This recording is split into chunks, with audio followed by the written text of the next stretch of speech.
नमो मातृभूमी जिथे जन्मले मी, नमो आहे भूमी जिथे वाढले मी, नमो कर्मभूमीची याच गावी घडो देह माझा नमामि नमामि.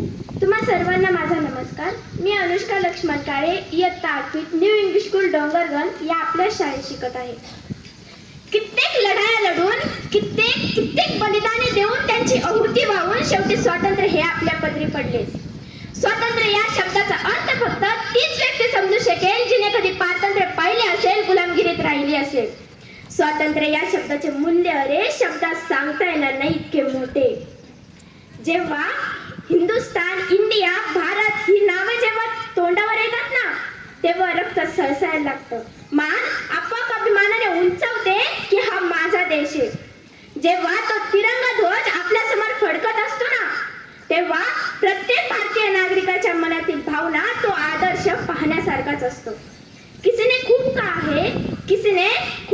है कि हम अपनी जान की दुश्मन को भी अपनी जान कहते हैं, कि हम अपनी जान की दुश्मन को भी अपनी जान कहते हैं. मोहब्बत की इस मिट्टी को हिंदुस्तान कहते हैं, मोहब्बत की इस मिट्टी को हिंदुस्तान कहते हैं. दुनिया में जो दिखाई दे उसे खामोशी कहते हैं, दुनिया में जो दिखाई दे उसे खामोशी कहते हैं, और जो आंखों में दिखाई दे उसे तूफान कहते हैं, उसे तूफान कहते हैं. आपल्या भारताला ना सोन्याची चिडिया म्हटलं जातं. का बरं? कारण आपल्या भारतासारखा समृद्ध कृषीप्रधान देश दुसरा कोणता त्या काळी तर नव्हता. म्हणूनच कदाचित इंग्रजांना भारतातून पावलं बाहेर टाकताना खूपच त्रास झाला असावा.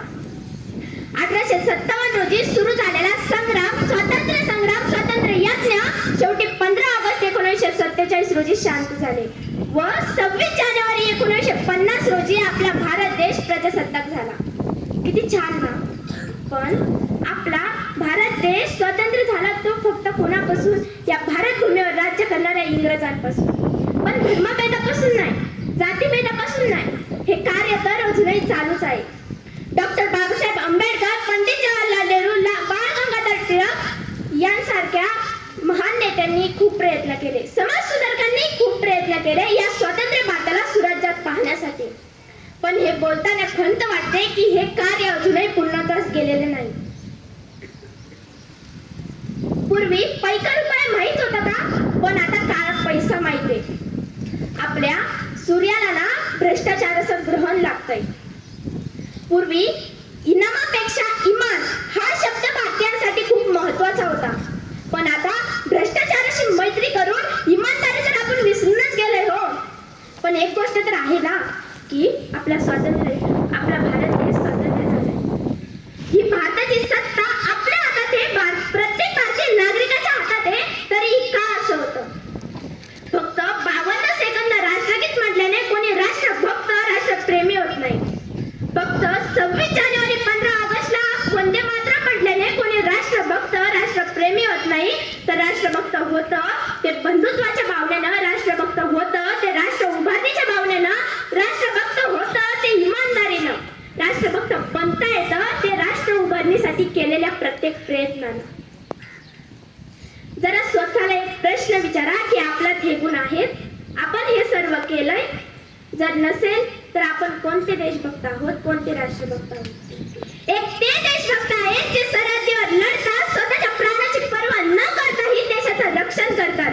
एक ते देशभक्त आहेत जे महामारीच्या काळातही कर्तव्यनिष्ठ राहतात व नागरिकांची सेवा करतात.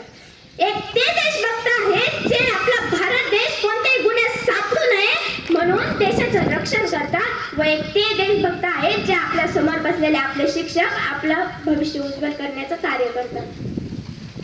ज्या दिवशी हे सर्व जाती धर्म संपतील व आपला भारतातील युवा पिढी समृद्ध होईल, त्याच दिवशी खऱ्या अर्थाने आपला देश प्रजासत्ताक होईल. जय हिंद, जय महाराष्ट्र. धन्यवाद.